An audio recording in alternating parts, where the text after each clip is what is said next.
Welcome, fellow Earthlings, to a very special episode of the Space Times podcast. We are pleased to have our guest, Andrew Parlock, here, CEO of Phoenix Systems, a company working on in-orbit manufacturing and return vehicles and the logistics surrounding it.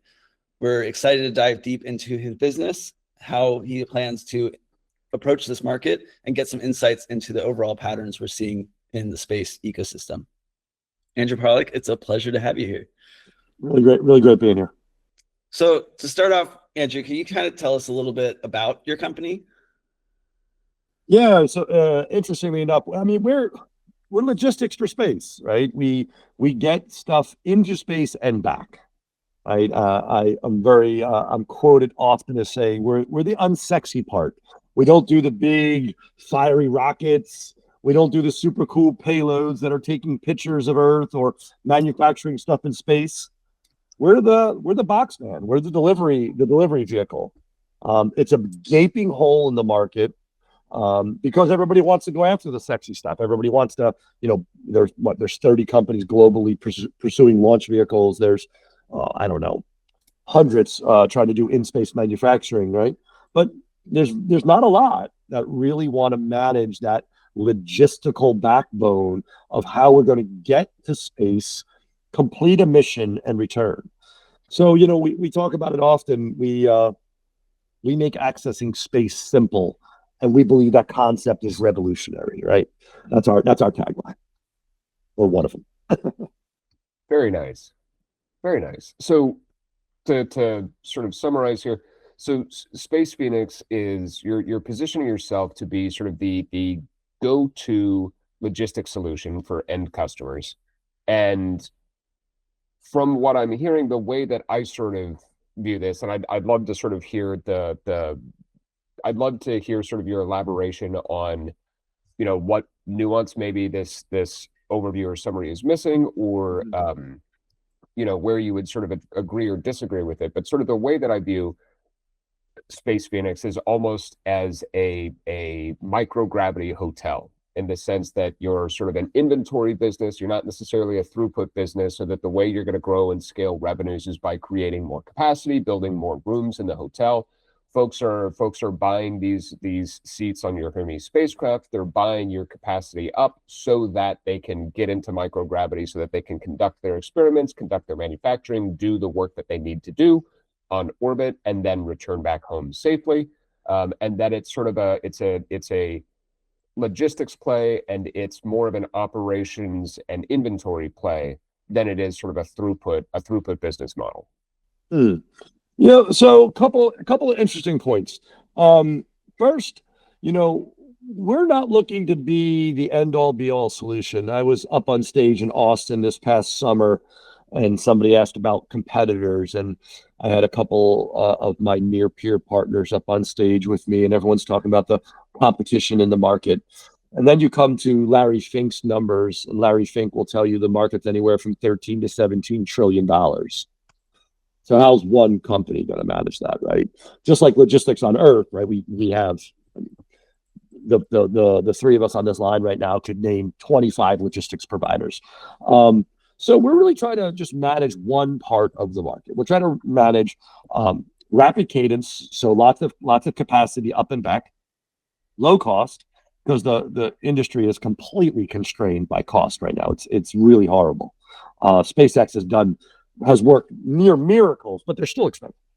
And on demand, right? We're not going to get to manufacturing at scale, what I call microgravity manufacturing at scale, unless we have that on demand. I can't wait 18 months to manufacture something. I got to be able to do it now. I got to do it on demand.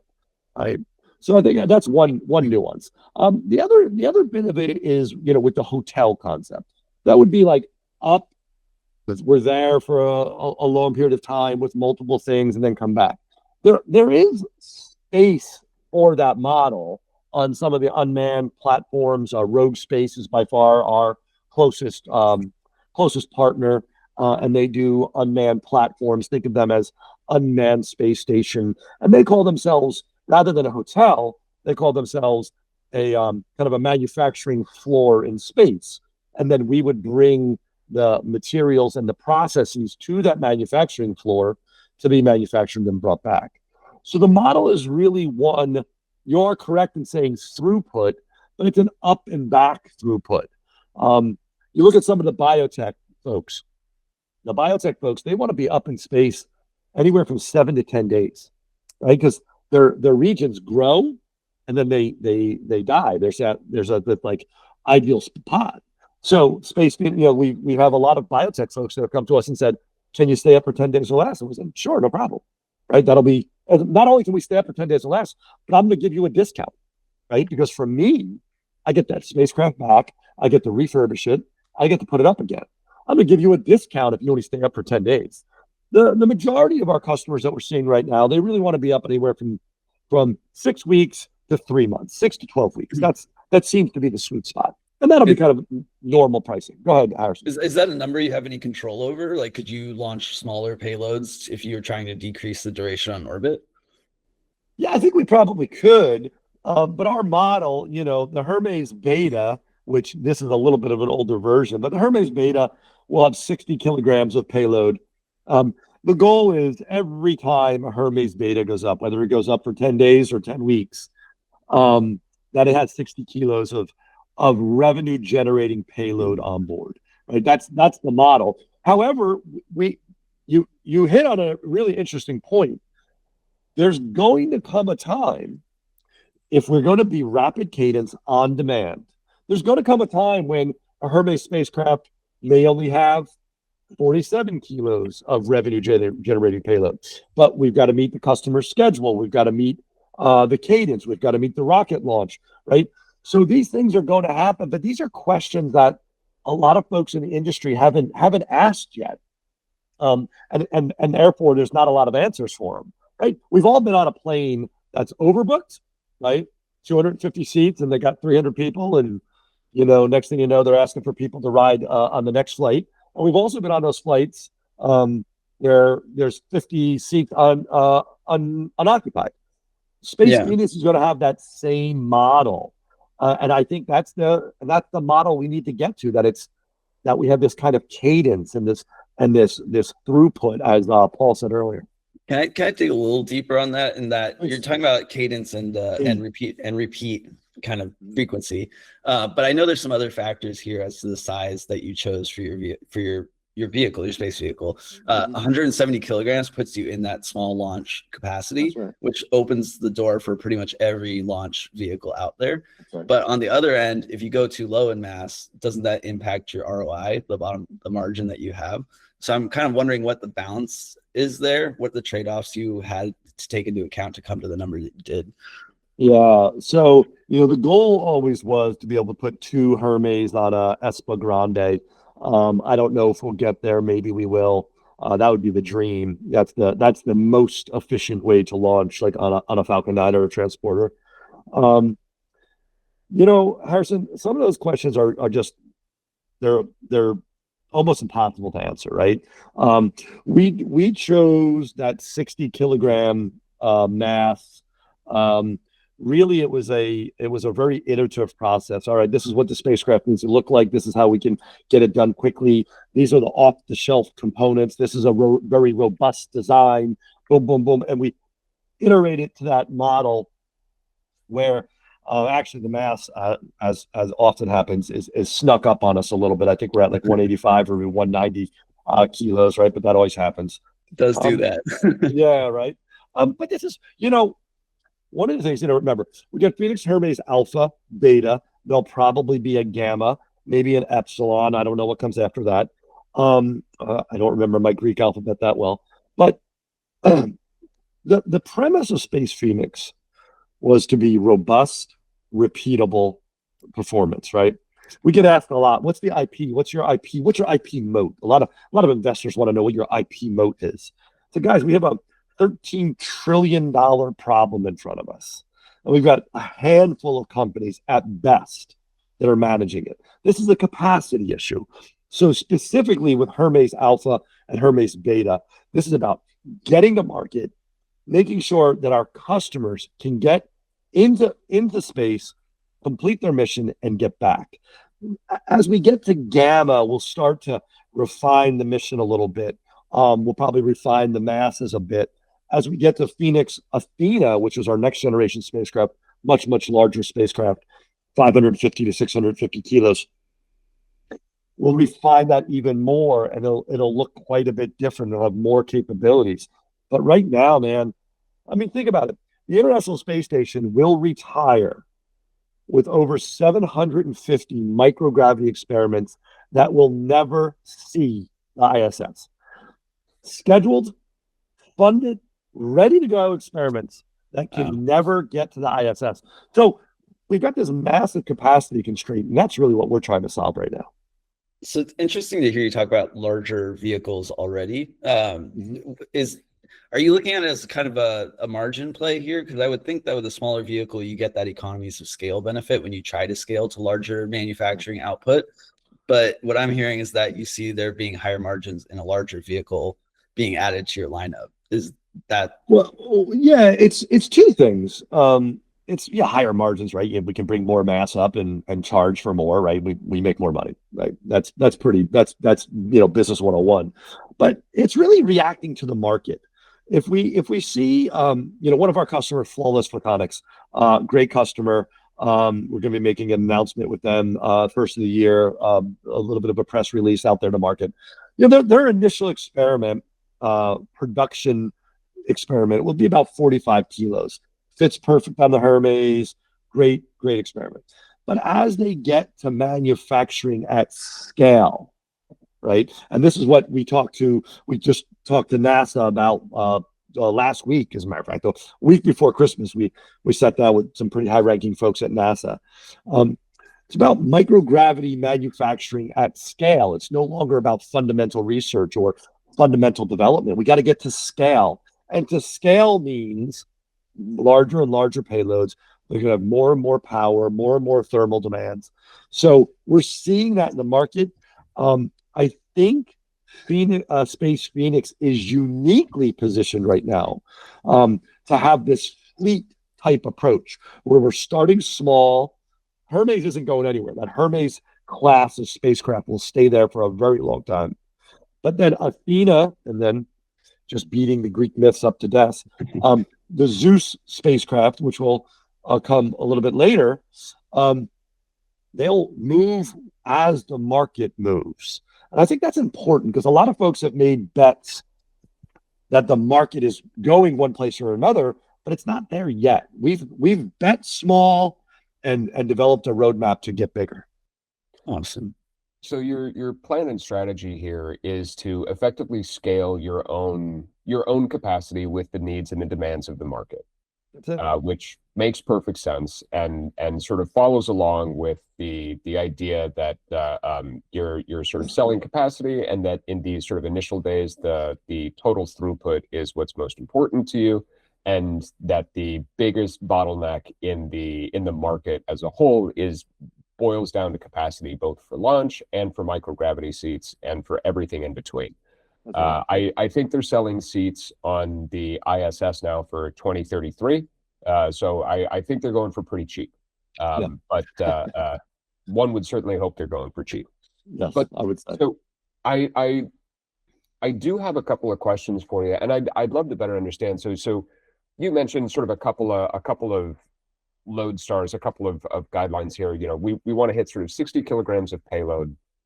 How are you sort of pricing this to your customers? Is it more of a price per mission, or is it based more pricing per kilogram of payload that you're hosting for them? And you mentioned that, hey, for a quick cadence, up and back, we're willing to give you a discount. So is it more related to sort of the mission side of things, or is it more strict, like, hey, we're selling seats, you have to buy so many seats on this spacecraft? Walk us through a little bit of the thought process there and how you're sort of gauging your revenue model based on the market. Yeah. Wow. Well, Paul, that is it's a big question as you presented it, but it's even bigger than you may think. So, space has always been dominated by SWaP, right? Size, weight, and power. But now we've got to get a little bit, we've got to think about this, right? We have size, weight, and power, of course, still thermal, right? These, everyone seems to forget about the first and second laws of thermodynamics when you get into orbit and our manufacturing. I'm not sure why. But now you also have what orbit do you want to go to? Do you want to be sun facing or away from the sun? Do you want to, on the Phoenix Athena, we're going to have a deployable heat shield, which would create an incredible wake shield for hyper clean, hyper vacuum experiments. Do you want to do that? What does it all look like? How long do you want to be up? Where do you want to return? Where do you want to launch out of? What's your timeline, right? Think about the airline industry, and it's very analogous. Who hasn't made? Just last night, I was making my wife a flight to go visit her family in Detroit, and we flew out of BWI. It was crazy. It was like $700 one way. We flew out of DCA. It was $100. Guess what? She's flying out of Reagan. This is what's going to happen. We need to drive the industry to this. If somebody comes to me and says, I need to be up in 47 days, it's a different price than somebody comes to me and says, I got 12 months to wait, right? Right. We're gonna move to some of that. We're working a lot with a company called Space Commerce Matters right now. We're doing a lot of work with them on a company led by Cindy Butow. Cindy Butow has the title of being the person that helped commercialize the ISS back 2009, 2010. Amazing woman, amazing company. But they're helping us do a lot of work around what does that pricing look like? Nobody can answer that question right now. SpaceX, they say, hey, it's going to cost you $165,000. That gets you up and back, right? But now we got to think about power, data, position, orbit, where you want to return, how long you want to be up. Can you ride share? Are you a classified payload? Is there crosstalk? How much data are you going to use? These are all questions that will go into the pricing model. So it's pretty complex. It sounds like everything is going to have to be bespoke. There's certainly not going to be a at least to start a sort of one size fits all approach to be able to use here. And one of the things about the airline industry is that it's been around for so long that it's really mature, and it's for lack of a better term, very normalized. There's a lot of inventory, so it's if you were to look at any sort of distribution curve, it would be a well-rounded distribution curve. Certainly wouldn't be particularly spiky. But until the microgravity and low Earth orbit manufacturing industry reaches that same level of maturity, things are going to be much higher variance. Things are going to be much more concentrated and much more spiky, focusing around sort of on what the immediate customer needs are. I think that's dead on. I don't think there's any way we could get around it right now. Like even if we wanted to smooth it out and make it not spiky, I don't think there's no way you could do it right now. Now, 3, 4, 5 years from now, yeah, it gets a little bit more normalized and much more predictable. So kind of to that customer base, I know you mentioned that the ISS has a backlog of about 750 projects. And you've recently added the former science director, Dr. Rose Hernandez, to your leadership team. So how much of that business do you think you'll actually be able to capture? And do you already have an idea of what proportion of those you could convert from research projects to actual products? Yeah, great question. Actually, Stuart asked me the same question. We're hoping to convert a lot of it. I can't really say. I will tell you this: 100%. As a matter of fact, I got off a conversation before I got on this conversation. 100% of the companies that we have spoken with have signed up for our service, have signed an LOI. We are, I think, 15 for 15 right now, to the point where we're almost sensitive to go to the market right now, because if you look at our planned capacity, we're basically at capacity through 2029. So that's a great problem to have. Congratulations.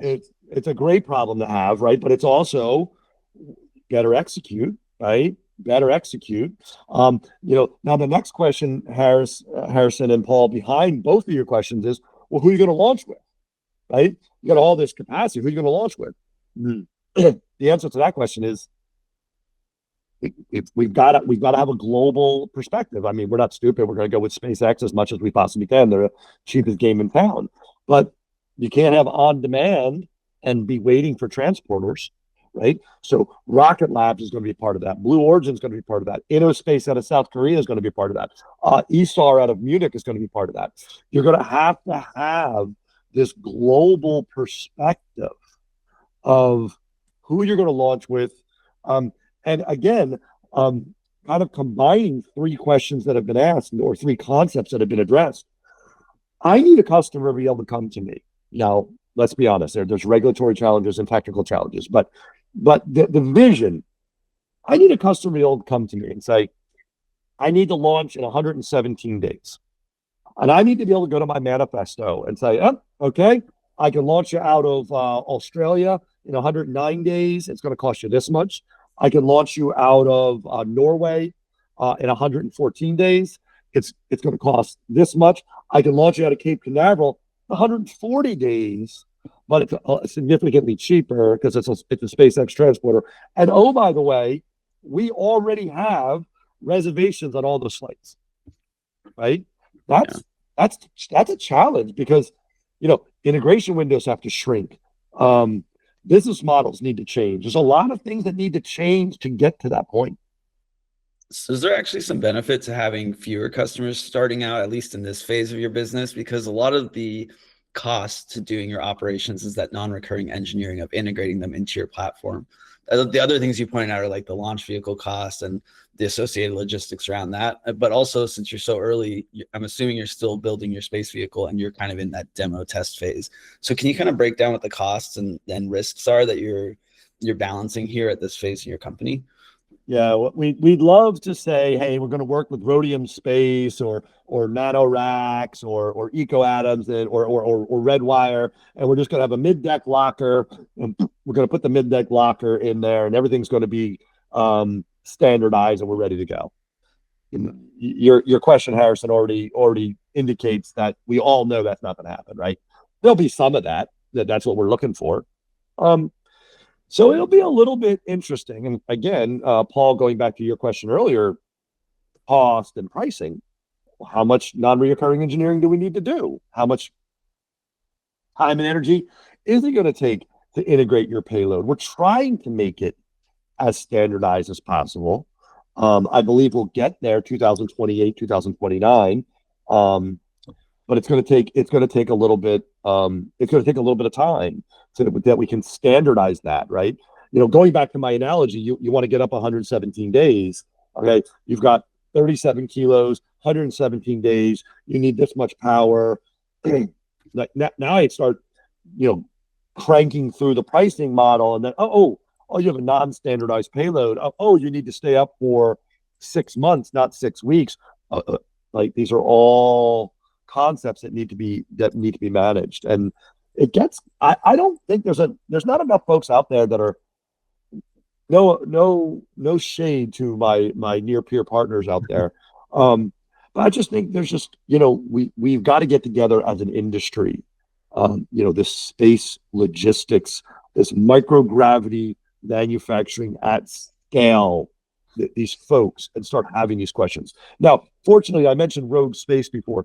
Rogue Space and Space Phoenix are having some of these questions. We have a pretty tight relationship, but there's some other folks out there that we need to have these conversations with, and we're trying to have it with some of the lockerized solutions as well. So it sounds like you might be open to partnering to have your satellite manufactured. Is it something you're planning to build in-house or have another company contract it? The goal right now is we don't want to be a satellite manufacturer. We want to be a space logistics company. Okay. Right. So I imagine a world in the next 2 to 3 years where 80% of the vehicle is built out of house, contracted, brought in, and then we do the final integration. Right. That makes sense. Right. We horizontally integrate it to we call it RTSI, Rapid Tactical System Integration, which is just a fancy way of saying hyper horizontally integrated. If somebody does it better than we do it, congratulations, you're a partner.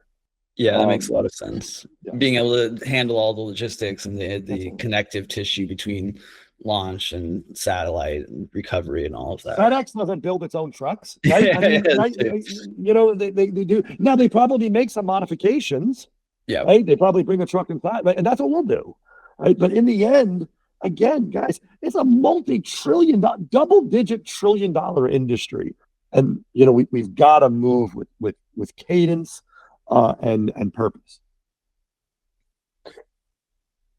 Very interesting. So you mentioned something that leads to more of a bigger picture, more macroeconomic question that I have for you. But so I mean, you're entering the market effectively at a pretty decisive sort of inflection point, and space has for a long time been more science fiction than science. There's been some really fascinating, really cool projects, really cool capabilities, really just the most fun projects and companies in the world. And they've always been building something that's just a little bit too far out of reach for commercial investors or commercial customers to truly sort of buy into and get on board with. And what that's led to is an industry that's largely needed to be vertically integrated. If we want to do something, we basically have to do it in-house because there's not enough folks out there who do it better than us for us to be able to hire somebody else to do this part of it. So for the longest time, FedEx has had to build their own trucks. And we're reaching that point now in the industry with a really an exponential growth over the last several years of investment capital entering the market, of value being generated, revenues generated by the space industry, by the space economy, growing and doubling year over year for several years now.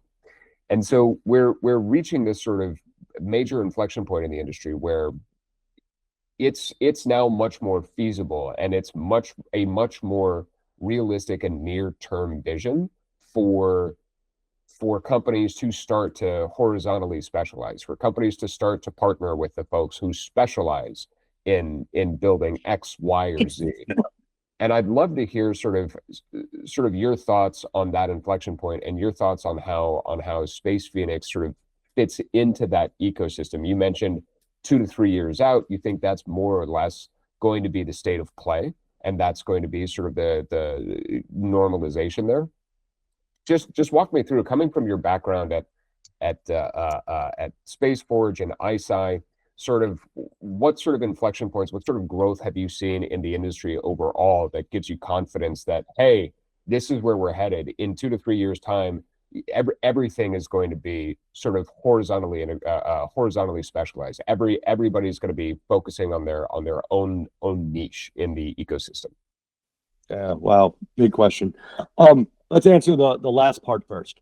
You know, what you're seeing in, you know, a lot of these industries is just that is that there is a bit more of the horizontal piece. I think companies that are especially newcomers to the industry, and I mean newcomers, 2, 3, 4, even 5-year-old companies that are trying to be all things to all people.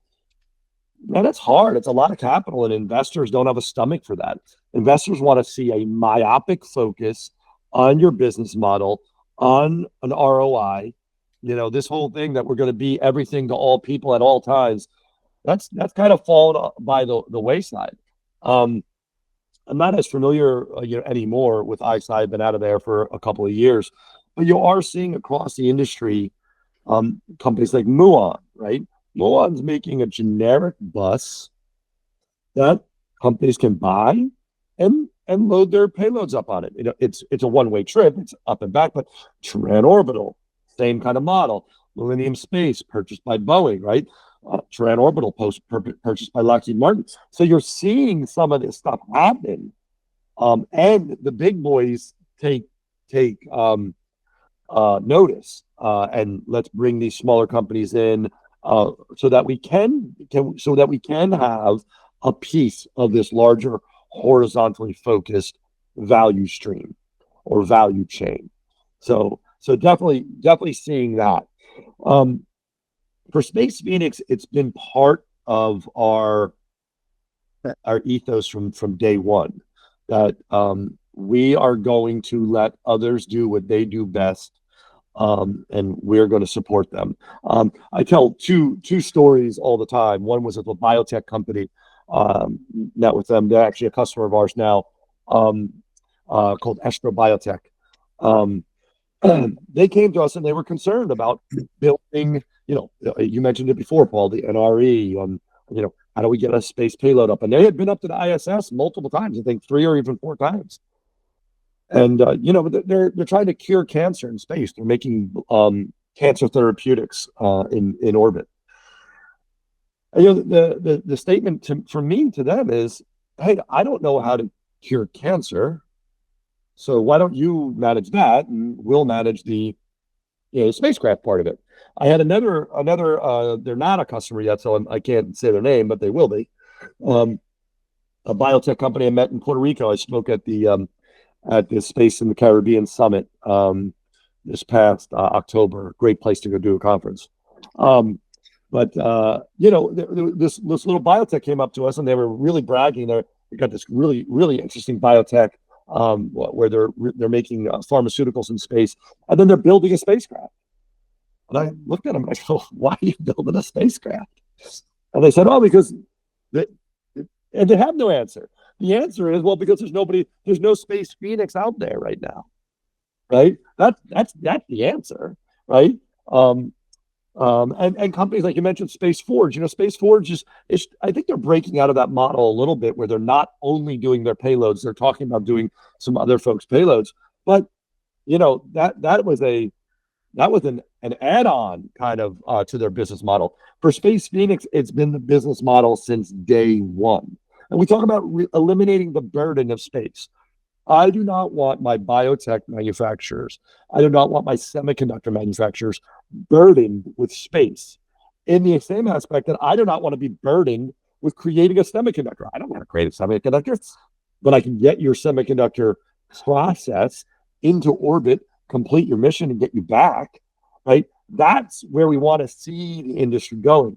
But man, there's something else you said earlier, or at the very beginning of that long question, talking about space and it was science fiction and so on. I don't even like to talk about in-space manufacturing anymore. You say, well, what? I thought that's what you support. I talk about microgravity manufacturing at scale. I think the industry needs to start talking differently. Because you say in space manufacturing, people go, what? Like, in space manufacturing, that doesn't make any sense. Isn't microgravity manufacturing at scale? Right, that's where we need to get to. Microgravity manufacturing at scale. We're done with the experiments. The fundamental, the applied research, their R&D, it's been done.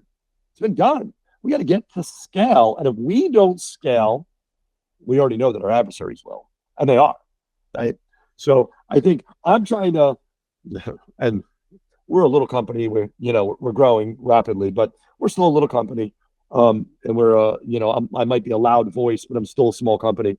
But yeah, we need to get away from this concept of science fiction and so on. And therefore we have to take the words away from the, words matter. And that's why I think microgravity manufacturing at scale is a whole different concept than in-space manufacturing. That makes sense. I mean, in-space manufacturing has a lot of connotations to it, none of which carry the same sort of professionalism as microgravity manufacturing at scale. So I wholeheartedly appreciate and agree with where you're coming from there. So one of the sort of follow-up questions that I would ask is that, Made in Space was sort of pursuing this 15 years ago, give or take. So folks have been trying to achieve in-orbit manufacturing or microgravity manufacturing, maybe not necessarily at scale, but folks have been sort of nibbling around the edges of this problem for a while. And you were one of the first companies that we've seen. I looked at a couple of companies in the past that were sort of trying to solve this similar problem, but didn't quite have the full picture sort of lined up, didn't quite have all the pieces aligned. So I'd love to understand, like, okay, Andrew understands this problem. He's the expert on this problem. Why today? Why is 2026? Why is entering 2026 the perfect time to be solving this problem and bringing this capability to market? Yeah, great question.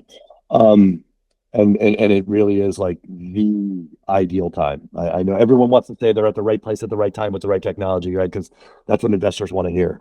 But guys, I mean, look, the ISS is going away, right? And oh, by the way, you can't manufacture on the ISS. Remember that. Even today, you cannot manufacture on the ISS. You can only do fundamental and applied research. Okay. So the ISS is going away. Now, next we got Vast Haven One. Man, I think Vast is bonkers cool company. Love those guys. Definitely want to partner with them, so on. But Haven One and their next platforms have a artificially induced spin gravity, right? Great for humans. Great for humans. And they're really focused on humans. Doesn't really do much for microgravity manufacturing. Also, Axiom. Hopefully their module stays up. I think that's the plan.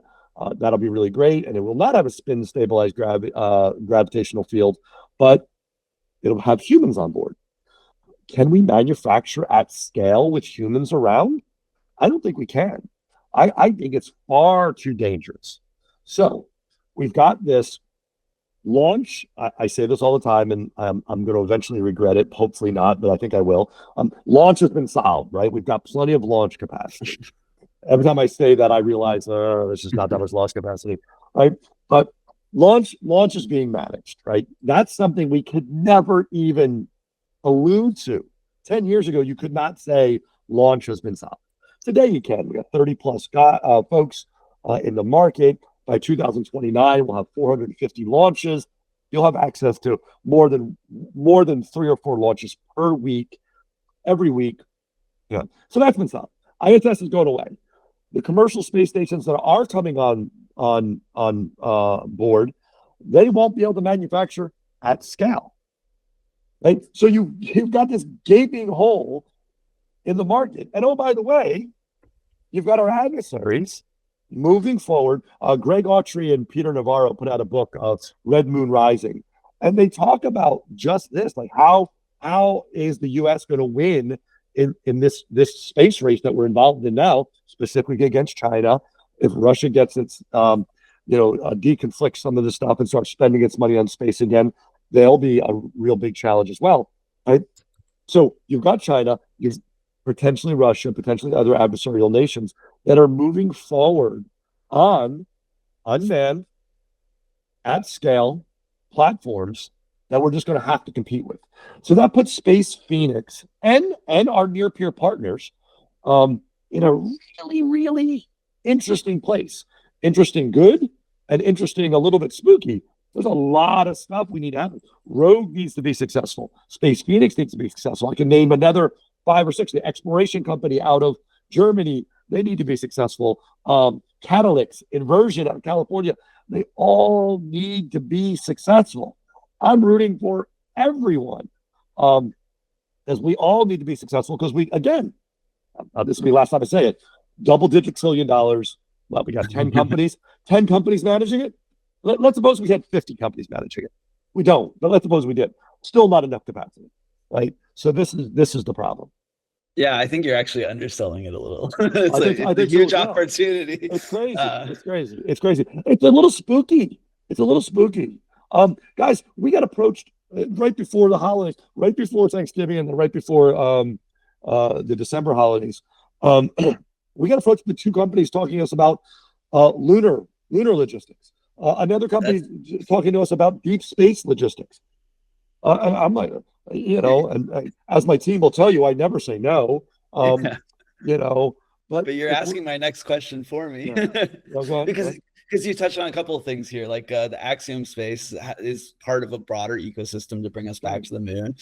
There are like projects out of China, like the Chang'e and the Luna partnership, and the in situ resource utilization projects between China and Russia. So there is this real growing like need for value driven from space applications of manufacturing, microgravity manufacturing. I came into this conversation thinking you're very tailored towards returning things to Earth and driving value that way. But the more we talk about the fact that you are a logistics company, I think you are more situated to expand into that arena than I originally thought. And I would love to hear your thoughts on kind of how you think about that, what you think the timelines are for it, how well do you think it plays into your core business? Yeah, wow. So this was kind of, you start this company and you have this great idea, and then you get a bunch of great people like Stuart and the rest of the team that decide they're going to be crazy enough to join you, and you refine the mission, and then people can take some of the burden of the day-to-day off you, and you're able to think way, way outside the box or outside the ionosphere. If we are going to be a logistics company, right, I want a company like Astral Forge. Astro Forge, who was the first commercial company to get out to a near-Earth asteroid and collect samples. I don't want them burdened with building a spacecraft, and I want them. It's tough enough to mine an asteroid. Can you imagine how difficult that is? It's crazy. I don't want them burdened with that concept, right? So we're thinking about those concepts.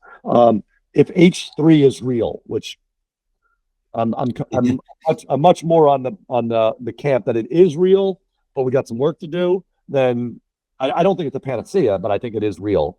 But let's be honest, we're going to be going back and forth to the moon. I don't want companies to be worried about the logistics back and forth to the moon, right? Any more than I worry about I want a coal company worried about in the middle of Wyoming how their coal is going to get to market, right? They put it on a train, right? So we've got to get. I've wanted to say this a few times during the conversation because you guys have alluded to it several times.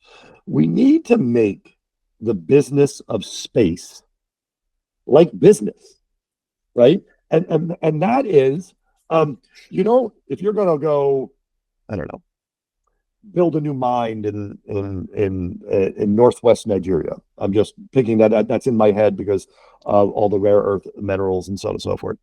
You go, right. There's 50 companies involved. There's the equipment companies. There's the lawyers. There's the mining rights, and there's the miners, and there's probably a union, and there's people building houses. Like, there's all this logistical infrastructure, but we don't do that right now. And going back to your point earlier, Paul.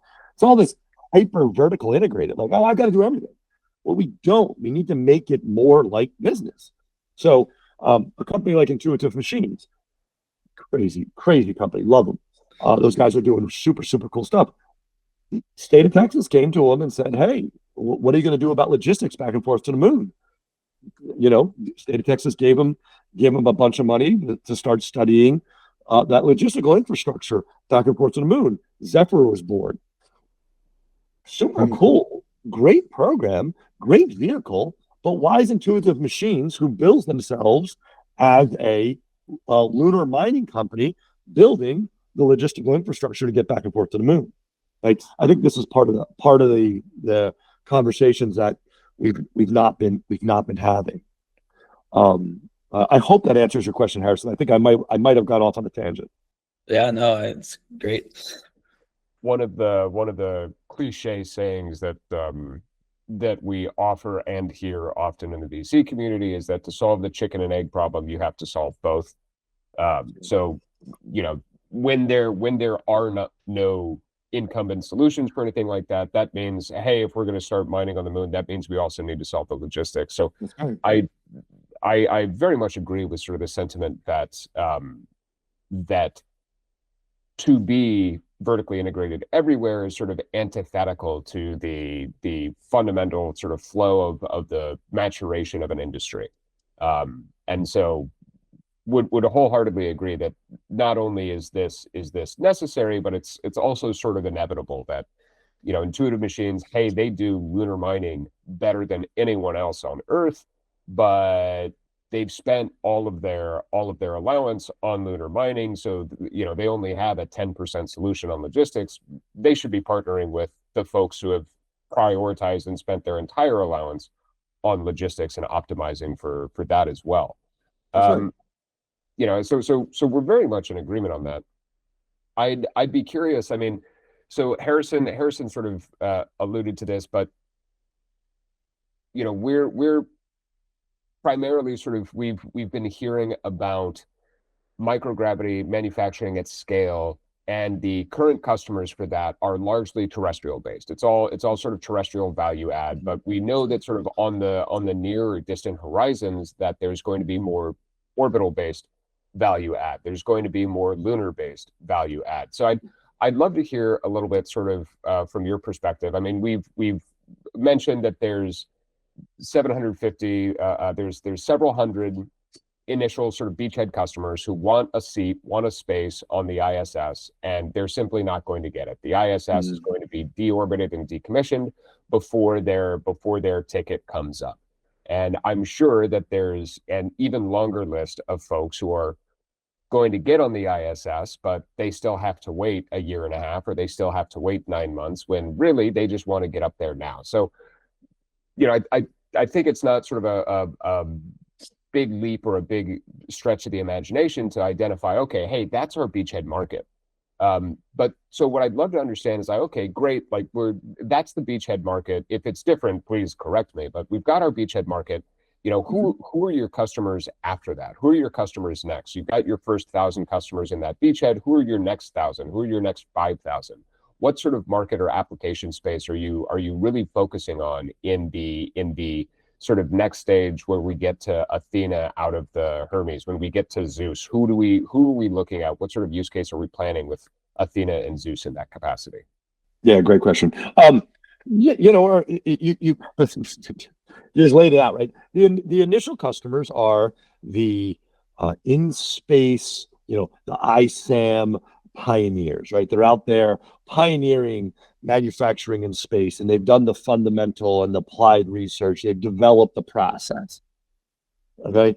The next customers will be those customers, a subset of those customers that will start doing it at scale, right? United Semiconductors, they've already come to us and they said, listen, we've got 26 missions to move this to scale so that we can start selling the product. Well, we know the inevitable conclusion here.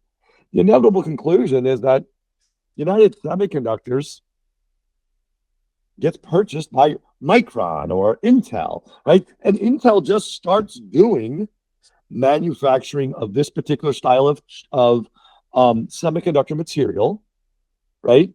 And that can't be done on Earth. But we don't even talk about it anymore. We just talk about the fact that we have GaN at scale, we have IAN at scale, right? We're not talking about, oh, hey, this particular semiconductor was made in space. Maybe on the back of your cell phone, you say, made in space or something like that, right? But in the end, our future customers are going to be, Intel in the Micron, Pfizer, Bristol Myers Squibb. I mean, it's going to be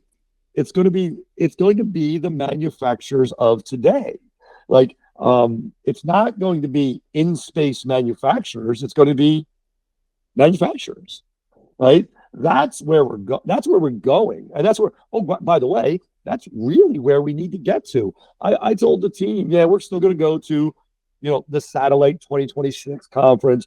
We're never going to miss Space Symposium. That's really important. But Stuart just mentioned data centers.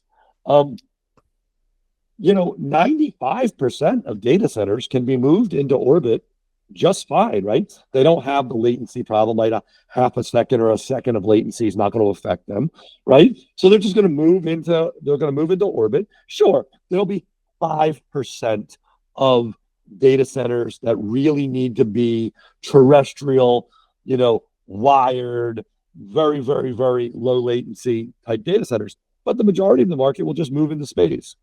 Will we advertise that we have data centers in space? No, we'll just advertise that our Data centers are off planet, not producing carbon, not dealing with a massive thermal load, right? Not taking up a bunch of power from the power grid. That's what we'll advertise. We'll advertise the green, the circular benefits. But who's the data center, space data center customer of the future? Google, right? It's not some fancy space-based data center company. It's Google. It's Microsoft. It's OpenAI, right? That's your company. And then forget it. When we go to the moon, getting to the moon with data centers solves a big thermal issue, right? Because you got a massive heat sink, an infinite heat sink, if you will. Getting rid of heat in space is going to remain hard and costly. But you get to the moon, probably 80% of those data centers that are in space can sit on the surface of the moon, and now you have a 2-second latency. I can't think of a single application that I've done in the past year that 2 seconds of latency would have mattered to me. So I think that's what we'll start seeing. But again, we're going to start moving our team. Our team is going to start showing up at cosmetic conferences.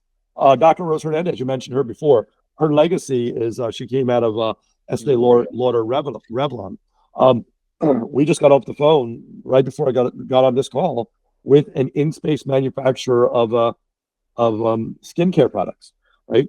We're going to start moving the industry to, hey, these are the benefits of manufacturing in space of your materials, right? Rather than space for the sake of space. But then another question you asked, Paul, I'm sorry, space for space, right?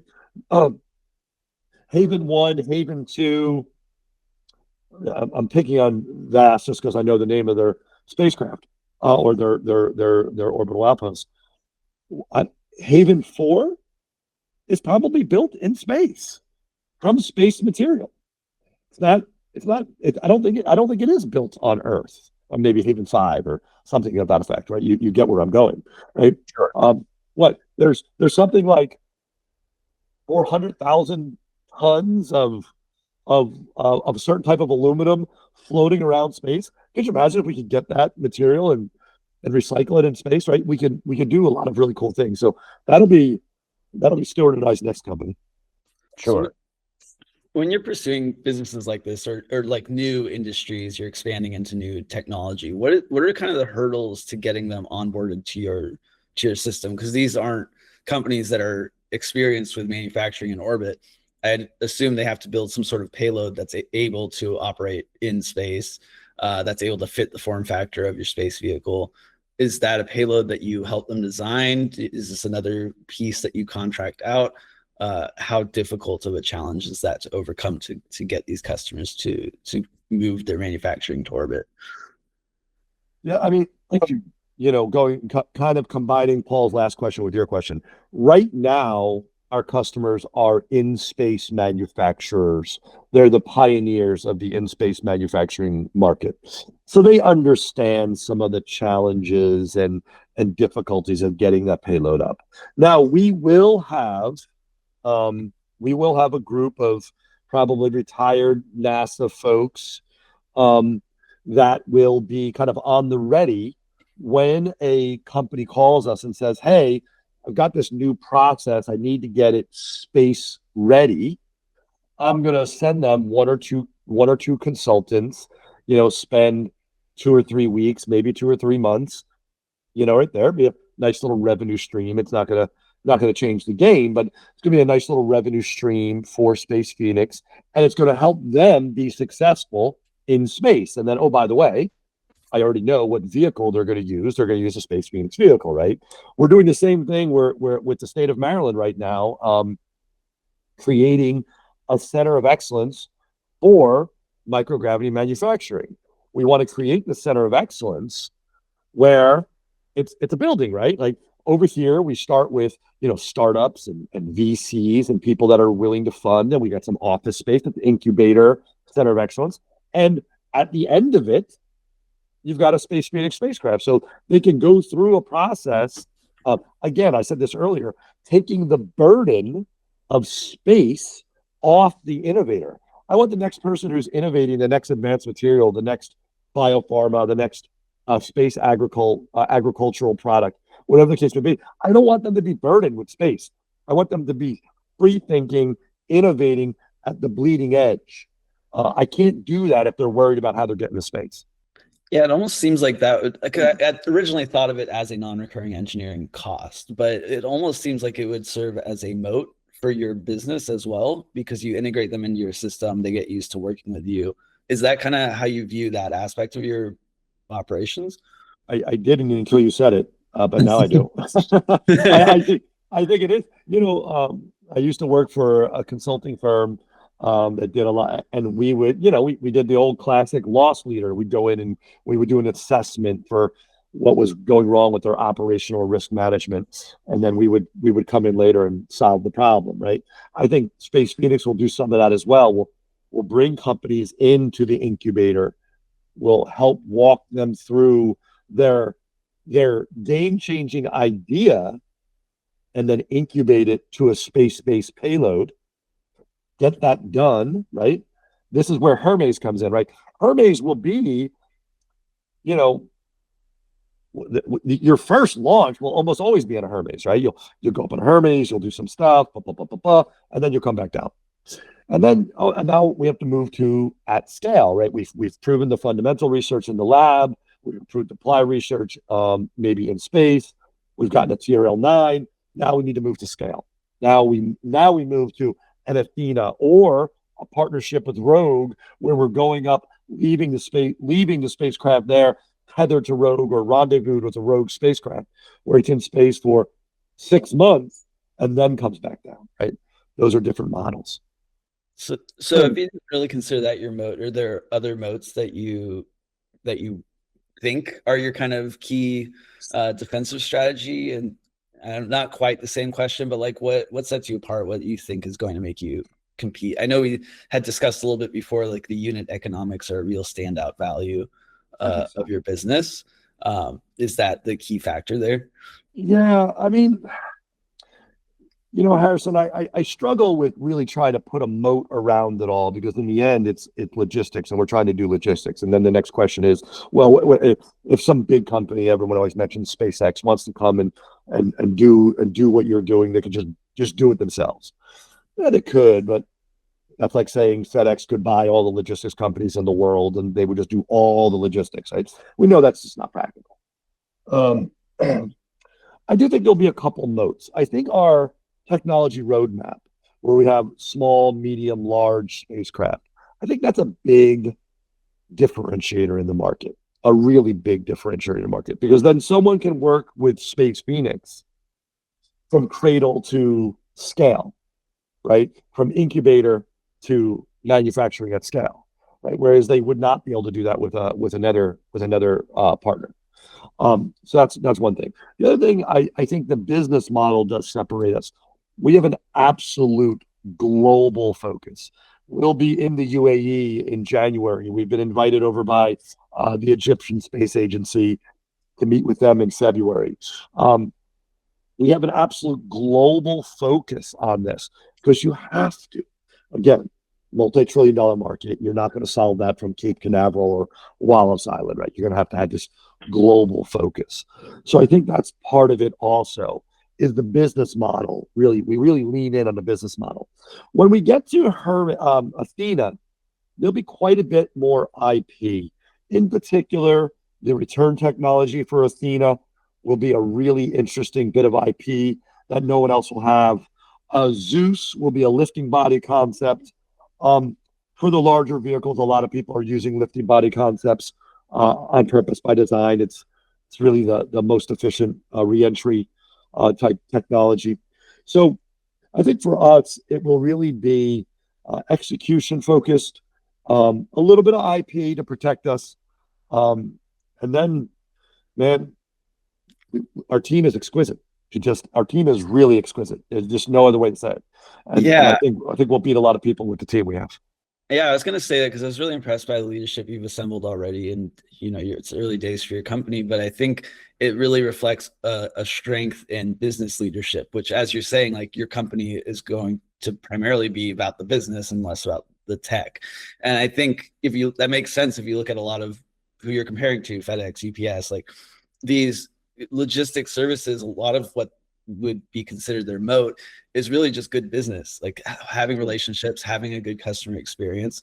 And I see that a lot with even space integrators in current space industry. Is the ones that are succeeding are the ones that make it pain-free for their customers, that have happy customers in the end.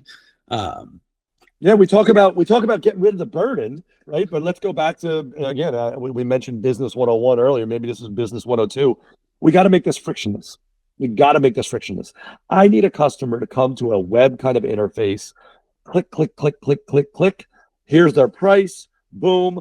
I send them a 152 line checklist. They got to do all these different things. I offer them a consultant to help them walk through it. Costs them a little bit of money, but it doesn't cost them a lot of money. Failure is definitely more expensive than that, right? I walk them through. I hold their hand. We give them lots and lots of options, right? This is where we need to get to. We've got to get rid of the friction. If we're going to get to manufacturing at scale, at cadence, and really solve the problem, if we're going to solve the problems we claim we can solve, we got to eliminate the friction. And do you see what are kind of the friction points that you're focused on right now? Well, the big friction point is, people going out there building, they think they need to build their own spacecraft, or they think they need to know everything that they need to know about space qualifying their payload.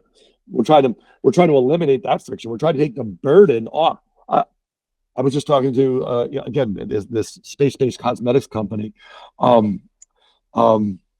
And oh, by the way, we agreed to sign an LOI. We're going to do a big announcement at the end of January. So awesome. Again, we're 100%. We're batting 1,000. But I looked at the founder, and she said, "Oh, we're looking at different launch options." I go, "Why? Why are you looking at different launch options?" And she looked at me and I could just see the pain in her eyes. I mean, she's a cosmetics person and been wildly successful, by the way, wildly successful. I said, and she knows that space can solve some of these intractable problems, crystal growth, and so on. But then she's burning. So if I can eliminate that friction for her, I've got a customer for life. Yeah. And oh, by the way, I'm so sorry. Oh, by the way, what they're trying to do is they're trying to build the lab so that other folks, they're trying to do what we're trying to. They're trying to eliminate the friction for other folks to manufacture in space so that the process and laboratory will be there. We'll fly the lab, but other customers. So you can quickly see it, moving down the food chain. Yeah, cascading value to your customers. Yeah, that's it. I would imagine that I would imagine that the customers that you're able to your beachhead customers and the customers that you're able to solve these initial pain points for are, to your point, customers for life. As sticky a customer as you can have. That exactly. Hey, Andrew solved this problem. I don't care what anyone else says. It's worked. We're not fixing it ever again. I would imagine that's the mentality.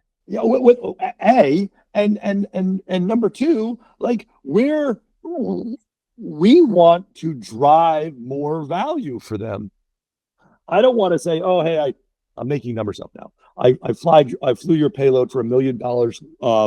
In 2028, it's going to be $1.2 million in 2029. I want to turn around to them and say, oh, it's 800,000, and I want to keep driving the cost down. I want to keep making it that much more sticky. But you're exactly right, Paul. I mean, these customers, they're going to be sticky for a long, long, long time. So, Andrew, we've spoken a little bit about Business 101 and Business 102 and sort of the strategy and the background of Space Phoenix and what you're focusing on and prioritizing. And I just wanted to share a little bit about your background, but you have sort of a one-of-one background, very unique. You've been in the space and aerospace industry for the vast majority of your career. You've been a stalwart member of the community and the industry and the ecosystem, coming from an aerospace engineering background, starting off on the engineering side of things, getting your MBA, and then serving for over a dozen years in various leadership, strategy, and business dev roles throughout the ecosystem. Your network, very, very robust, well connected. You've gotten to see and sort of touch, either directly or indirectly, a lot of different problems and a lot of different projects in space. So given that super unique background and the experience that you've had with Space Forge, with ISI, with Northrop Grumman, I'd love to understand sort of your entrepreneurial journey and sort of when you decided, when it sort of the idea of going from building success for existing projects transition to like building and starting and building success for your own project. Yeah, wow, that's a great question. I wish I could remember the exact day, but it was 2019. I was managing what's called the Resiliency and Advanced Programs portfolio for Northrop Grumman, about a $4 billion portfolio from the business development aspect. And this was national security stuff, and we would get these phone calls from customers that can't be named, and they would basically say, "Hey, we need this thing built." Like we were the payload guys. We need this thing built, and it was super fun, right? You get these phone calls and we go, "Whoa, I don't know if we do that." We had one program where 13 of the core technologies had yet to be invented, and again, my ethos is I always say yes to the customer, and then work with my engineers to solve it. Now, when I left Northrop Grumman, we had patented 11 of the 13 technologies. So, but there was this one particular time we had a payload customer, and my engineer the next day, this guy Bob, was just a fantastic engineer, crusty old engineer. We all know him, flannel shirt wearing guy. And he said, colorful language. Every time I get a new payload, I got to build a new satellite. This is 2019. And I said, well, that doesn't make any sense. Like, why do we have to build a new satellite every time we build a new payload? And that was the spark. That was the ember. So I knew I needed to get out of national security space and get out of big space. Northrop Grumman's an amazing company. Never say a negative thing about them. Great culture, great innovation. But they're not known for small satellites and entrepreneurship. So when I joined ISI, which was a lot of fun, helped build that team in the U.S. from, I think it was 12 folks up to 70 some odd folks. But I was right back in the same rooms doing Earth observation. It was super cool, but I learned a lot of my entrepreneurial journey. And I knew I wanted to lean even further in, and Space Forge was doing some cool stuff on in-space manufacturing. But just between us, Space Forge had the classic problem, and I don't even necessarily blame them, right? They were developing single crystal diamond in space, right? Game-changing technology. Then they were building the spacecraft. Then they were building some unique return technology. Then they were building some recovery technology. And I was like, any one of those things would be a great business. And that's really where Space Phoenix came in. Like let Space Forge and other companies like that, Single Crystal Diamond and United Semiconductors, build the best semiconductor materials they can, and let Space Phoenix manage the logistics. Right? That's where that whole journey came from. It was bumpy. There was some definitely bumps in the road and so on. And that was the entrepreneurial journey of coming. I knew I wanted to do my own thing. I knew I had the idea in 2019, but it took another 3 or 4 years to really coalesce it. Then a couple of guys that aren't on the phone right now, a guy named Mike Larkin and a guy named Frank Johnson, they were two of the very first people, and they're not space people. Neither one of Mike Stewart's not a space guy. Mike and Frank Stewart, not space people, but I came to them. I said, "Can you help me build this business, not this space business? Can you help me build this business?" And they were all on board right from the get-go. So that was that journey. Now we're filling out the team. Space Commerce Matters. Dr. Rose Hernandez, our engineering team came over. Most of them came over from the UK. We've got really great folks supporting us. University of New Hampshire, John Olson Center, run by Dr. John Roth, big supporter of ours. So, we've got the ecosystem now to execute. And that was probably the biggest thing that I spent my time doing, was making sure we had the ecosystem to execute. I hope that gets to your question. No, it does. I mean, sort of to use the tired sort of horse jockey and track analogy, right? When looking at teams or investments, you got to make sure that you're betting on a good track, that, if a clean horse or jockey rides on a muddy track, usually it's the horse or the jockey that gets muddy. The track doesn't get clean. So you got to make sure you're investing sort of in a good industry that's not experiencing a whole lot of headwinds or rough stuff ahead. And then sort of like the second phase of that is that, a good team, a good leadership and operating team is capable of succeeding with a bad product, but a bad operating team, a bad leadership team will 11 times out of 10 will ruin or squander a high quality product, a good product. So, makes perfect sense that, like, hey, okay, this is what we're interested in. This is what we want to do. Let me go out and make sure that I have the best team that I possibly can as I'm building out this effort and this journey here. But that's a fascinating background and a fascinating sort of inception moment for you, and a path to starting and leading your own successful project here. Yeah, we really, it's interesting, Paul. We took just another analogy that's been beaten to death, but we took a ready, aim, fire approach, and I'm not sure we fired yet. Like, we're still ready, aim at this point. We want to make sure when we fire, we hit the mark. We think we're there.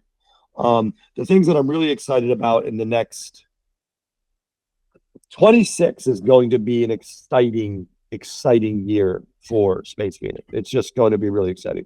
We're putting our first reservations down for our launch in Q2 2027. We're starting to talk to production or contract manufacturers for this stuff. We've got, the team is growing, investments coming in. But a lot of blood, sweat, and tears. Yeah, I'll bet. I mean, and it's not like it's been for that blood, sweat, and tears has very much produced results. So, if I'm not mistaken, I don't want to speak out of turn here, but you're currently term sheets in hand. You're currently sort of wrapping up and finalizing in the last stages of finalizing your own, I believe, seed round raise, correct? Seed round. We've kind of moved away, again, continuing with our non-traditional way. We call it our first round. I don't know if it matters, seed round, first round, but yeah, we've got 7.5 million of term sheets signed. We've got commitments, verbal commitments for another 3.5 to 5.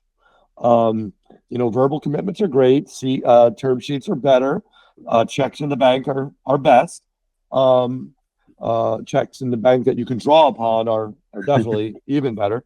We're still accepting investment. Well, congratulations on the great news. I mean, I know there was a number I'd seen that like 10 million was kind of your target for your first mission. So now that you have that in hand, what is kind of your plans with this money?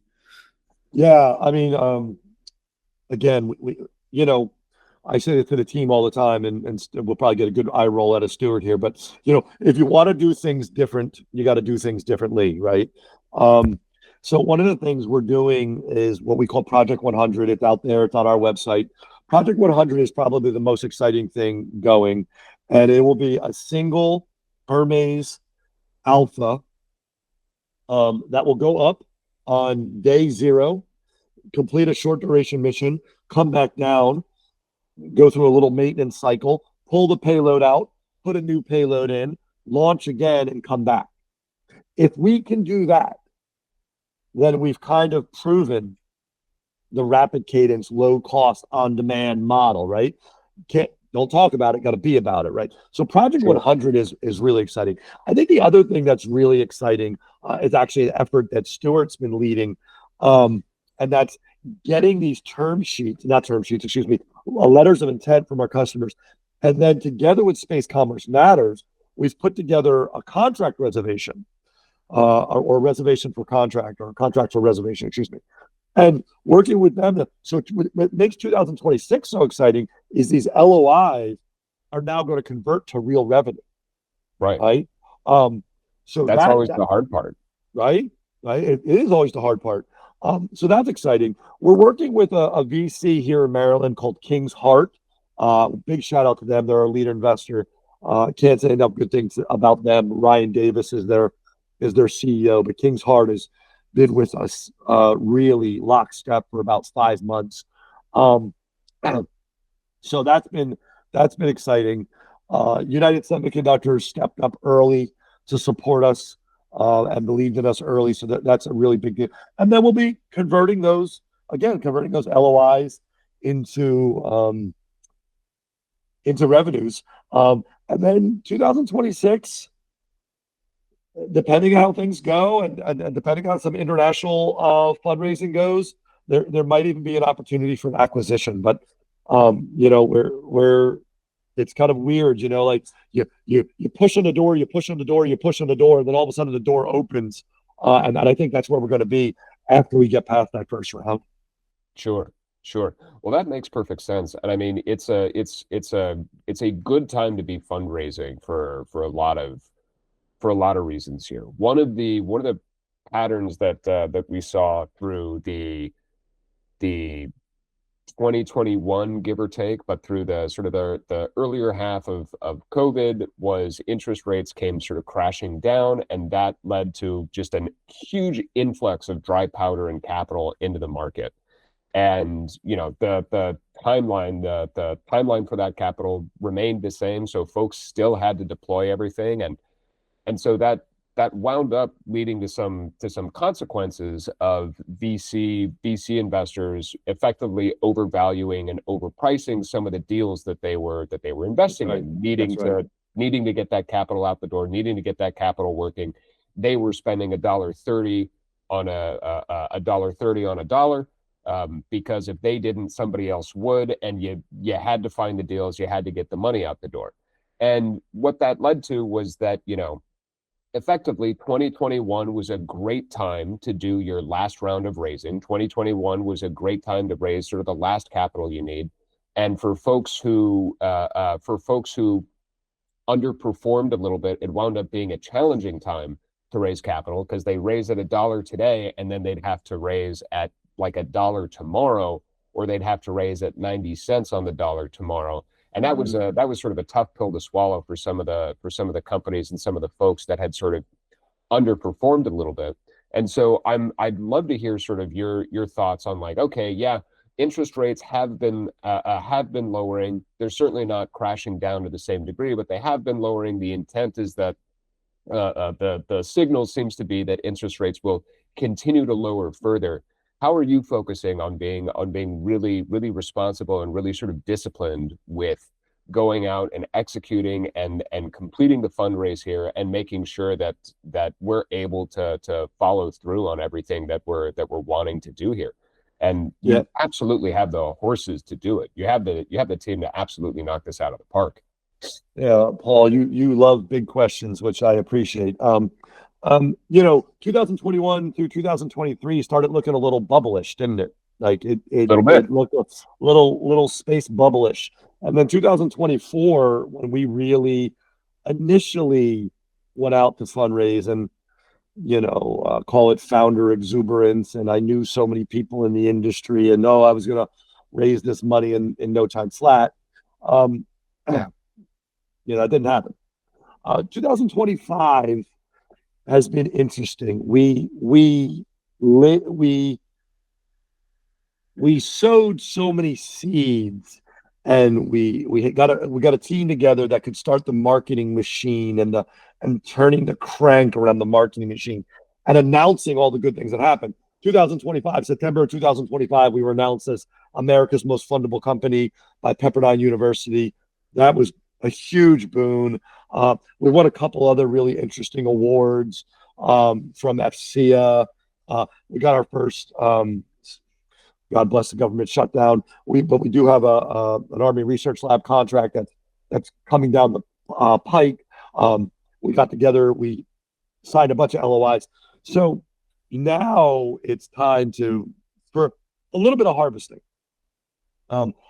I think what Space Phoenix will wind up doing in 2026, I don't think, I know it's going to happen. We're going to get this round closed. We're going to catch our breath. We're going to get the team together. And you mentioned a word twice in that last question was discipline.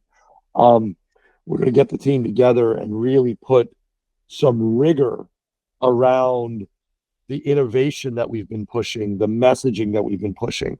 So a little bit of rigor around that, a little bit of, I don't want to say rebranding, we won't rebrand, but how we look to the market. We've already started some of that. The team jokes all the time, adding a little sizzle to the steak. Early on, somebody said to me, Andrew, Space Phoenix is the best steak I've ever seen in my life. It's the greatest, it's the best, ribeye, T-bone, whatever your cut of meat is. He goes, and you're cooking it over well done to a crisp, and like no one wants to like. So we're engineers, right? And business people. So now we've got a little bit of marketing panache behind us, a little bit of a softer messaging behind it, and also proof positive that we're doing the right thing. I mean, I don't know a single time in my life that I've been 100% on my business development efforts.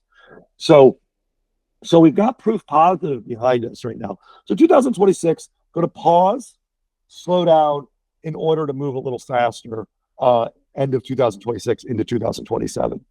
We're also doing some interesting stuff around debt financing, another effort that Stuart's been part of. But, it's interesting. You've got this fleet of spacecraft that are reusable. Well, that's an interesting model. We can start to debt finance those spacecraft and lease them back to the company, right?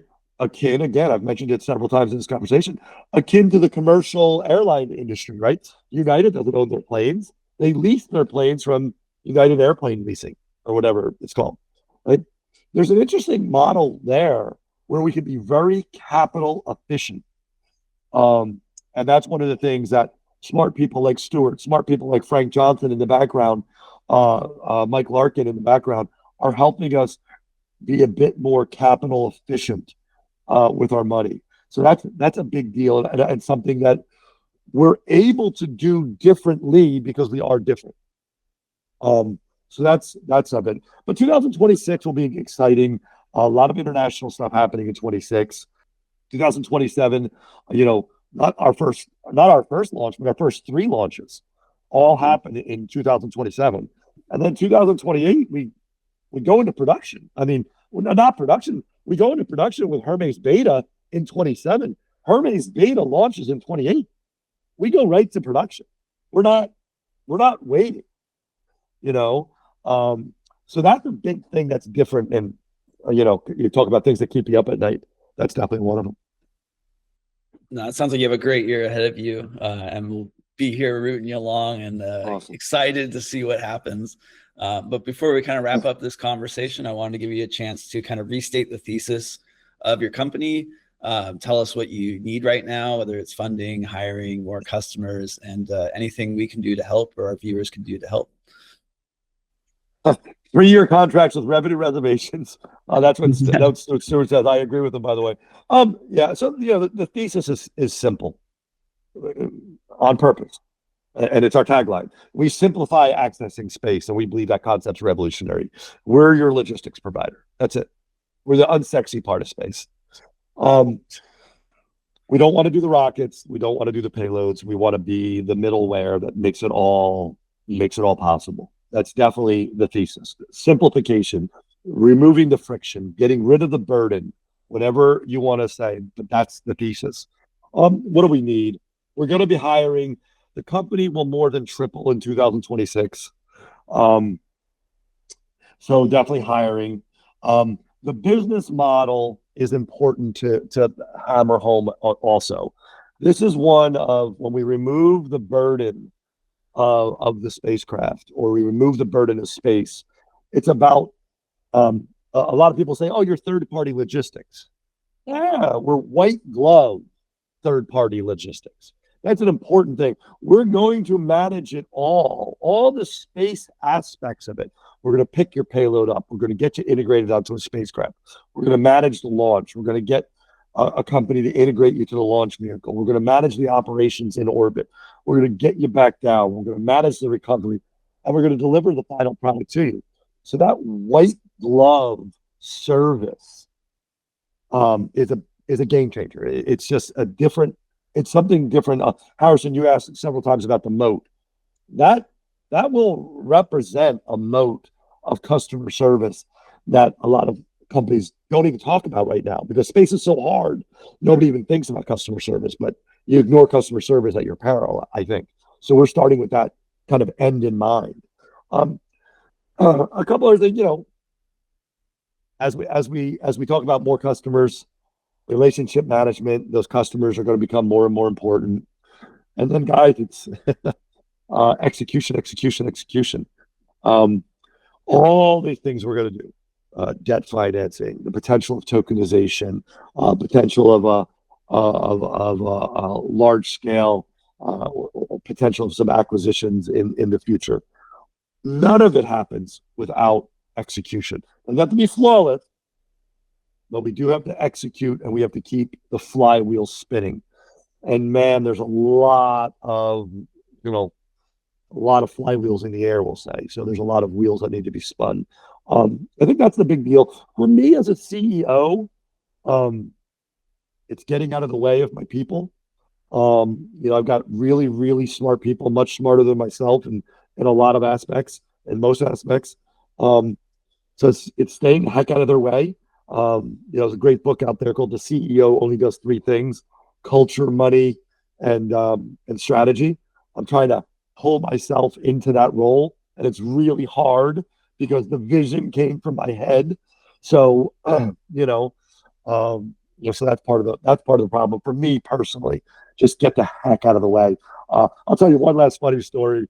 Um, I got a call a couple of days ago that we had signed a lease for a new office building here in Baltimore, and I was like, "We did," and it was this moment of wait, I knew that. I mean, I had negotiated the terms and so on and so forth, but that my team had taken that burden off of my plate and just gone ahead and done it.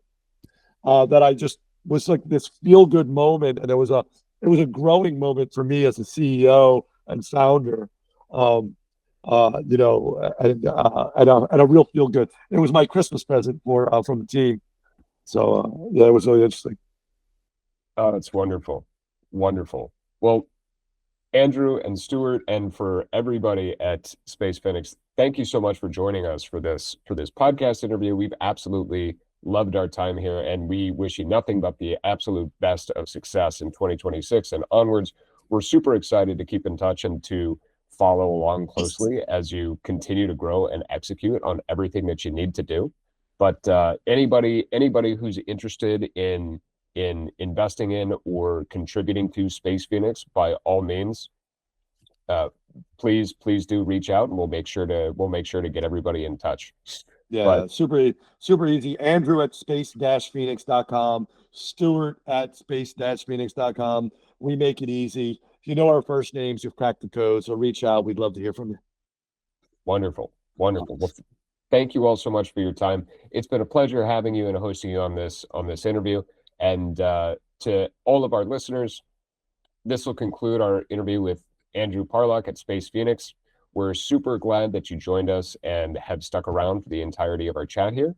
And we look forward to keeping in touch and joining you next time on the Space Times podcast. Thanks a lot, guys. Really pleasurable.